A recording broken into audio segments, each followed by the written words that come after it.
नमस्कार दोस्तों, मैं दिलीप कुमार। दोस्तों, पिछले साल जो सिपाही भर्ती पेपर लीक हुआ था, उसमें एक बात सामने आई है कि उस समय के जो चेयरमैन थे सीएसबीसी के, एसके सिंघल, वो 10% का कमीशन लेते थे क्वेश्चन छपाई करने वाली एजेंसी से, कंपनी से। यानी कि सीएसबीसी के उस समय के चेयरमैन एसके सिंघल और बिहार के पूर्व डीजीपी एसके सिंघल कमीशनखोर व्यक्ति निकला, कमीशनखोर अधिकारी निकला। और ये बात हम उस समय भी बोलते थे कि क्वेश्चन छपाई के नाम पर ये लोग ऐसे ऐसे एजेंसी को, प्राइवेट एजेंसी को क्वेश्चन छपाई के लिए देते हैं और उससे बैकडोर से पैसा लेते हैं, कमीशन लेते हैं। हमने पिछले साल भी ये बात कही थी और हमने एसके सिंघल को चेयरमैन बनाने का भी विरोध किया था कि एसके सिंघल स्वच्छ छवि के, ईमानदार छवि के अधिकारी नहीं है, उनको सीएसबीसी का चेयरमैन नहीं बनाया जाए। लेकिन फिर भी सरकार ने उनको चेयरमैन बनाया। और जब पेपर लीक हुआ सिपाही भर्ती का, उस दिन से हम कहते आ रहे हैं कि एसके सिंघल पेपर लीक में निश्चित रूप से संलिप्त होगा, उस पर कानूनी कार्रवाई करे, उसे जेल भेजा जाए। लेकिन अभी तक एसके सिंघल पे कोई कार्रवाई नहीं हुई, अभी तक एसके सिंघल को गिरफ्तार नहीं किया गया, जबकि जांच में यह बात आई है कि 10% का वो कमीशन लेते थे।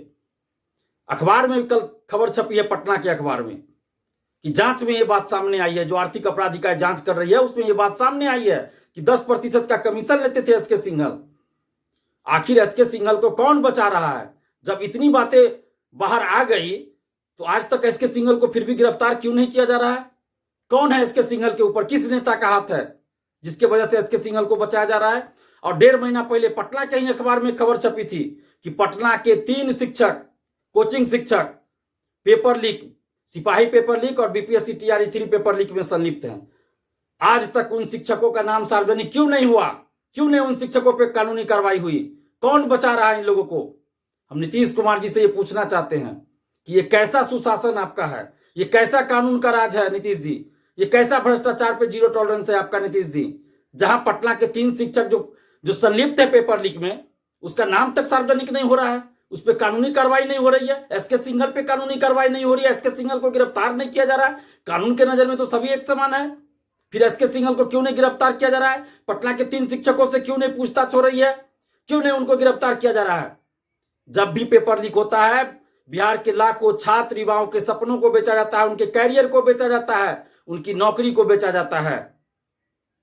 और ये लोग बड़ा बड़ा गिरोह बना लिए हैं और राजनीतिक संरक्षण मिलता है। हम सरकार से ये मांग कर रहे हैं, नीतीश कुमार जी से ये मांग कर रहे हैं कि सिपाही भर्ती paper leak, BPSC TRE 3 paper leak, 67वीं बीपीएससी पेपर लीक, दरोगा paper leak, BSSC paper leak, इन सभी पेपर लीकों में चाहे जो भी संलिप्त हो, चाहे जो भी अधिकारी हो, कोई भी नेता संलिप्त हो, कोई भी शिक्षक संलिप्त हो, सब पे कठोर कानूनी कार्रवाई की जाए। नहीं तो फिर नया कानून बनाने का कोई मतलब नहीं रहेगा। जब आप बड़े बड़े लोगों को बचा ही लीजिएगा तो फिर नया कानून बनाने का क्या मतलब? कोई फायदा नहीं है। बिहार के छात्र युवाओं सहित बिहार की 14 करोड़ जनता को यह जानने का हक है कि आखिर वो शिक्षक कौन है, कोचिंग शिक्षक जो पेपर लीक में संलिप्त है। उसका नाम उजागर होना चाहिए, उस पर कठोर कानूनी कार्रवाई होनी चाहिए, उसका कोचिंग बंद होना चाहिए। और 270 लोग जो हजारीबाग से पकड़े गए थे, वो किस कोचिंग के अभ्यर्थी थे? उसको किसने कांटेक्ट कराया माफिया से? किसने कांटेक्ट कराया सेटर से? कौन शिक्षक है? उन सब का नाम उजागर हो। 270 अभ्यर्थियों को प्रतिबंधित क्यों नहीं किया गया अभी तक?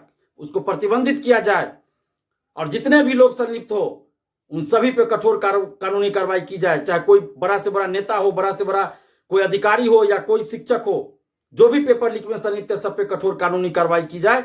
नहीं तो फिर आगे भी पेपर लीक होता रहेगा। जब तक कठोर कार्रवाई नहीं की जाएगी बड़े बड़े लोगों पर, तब तक पेपर लीक, धांधली सेटिंग नहीं रुकेगी। इसलिए हम नीतीश कुमार जी से ये मांग कर रहे हैं कि पेपर लीक में जो भी संलिप्त हो, एसके सिंघल है या पटना के जो 3 शिक्षक हैं, और भी कोई हो शिक्षक, और भी कोई अधिकारी हो, कोई नेता हो, उन सब पे कठोर कानूनी कार्रवाई की जाए।